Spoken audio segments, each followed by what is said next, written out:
ইমানের সন্তান। শুধু সুসরা কাটলেই মুসলমান হওয়া যায় না। যদি সুসরা কাটলে মুসলমান হইতো হযরত নূহ আলাইহিস সালামের কেনা কখনো জাহান্নামে হইতো না। হযরত ইব্রাহিম আলাইহিস সালাম আজর মূর্তি পূজকের ঘর থেকে মুসলমানদের জাতির পিতা হইতো না। যদি ওইটাই হইতো, রাসূলের সকল পূর্বপুরুষেরা মূর্তি পূজা করতো। ওখানে এসে রাসূল বলছেন লা ইলাহা ইল্লাল্লাহ মুহাম্মাদুর রাসূলুল্লাহ, ওখানে কালেমার দাওয়াত দিয়েছেন।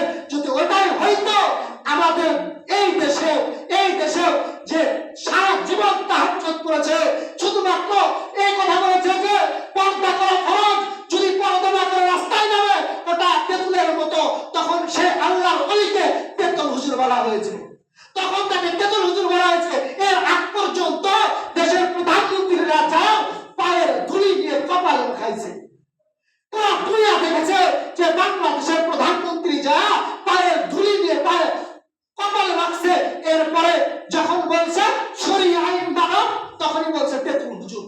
আমরা যদি শুধু যেভাবে চলছে ওইভাবে চলুক ওইটা বলি, তাহলে আমি খুব ভালো হুজুর। যখনই বলবো এটা জায়েজ না, এটা জায়েজ, এটা হালাল, এটা হারাম, তখন এই হুজুর ভালো না। আপনাকে আপনার মতো চলতে দিলে খুব ভালো।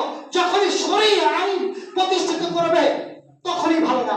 40 বছর পর্যন্ত মক্কার সমস্ত মানুষ রাসূল সাল্লাল্লাহু আলাইহি সাল্লামকে আল আমিন বলেছেন, সাদিক বলেছেন, সত্যবাদী বলেছেন, বিশ্বাসী বলেছেন। যখনই এই কালেমার দাওয়াত দিয়েছেন, সাথে সাথে বলছে মুহাম্মদ তুমি ধ্বংস হও, নাউযুবিল্লাহ। এর আগ পর্যন্ত সবাই আল আমিন বলেছে। আল্লাহ তাআলা আমাদের সকলকে রাসূল সাল্লাল্লাহু আলাইহি ওয়াসাল্লামের আদর্শে আদর্শিত হওয়ার তৌফিক দান করুন।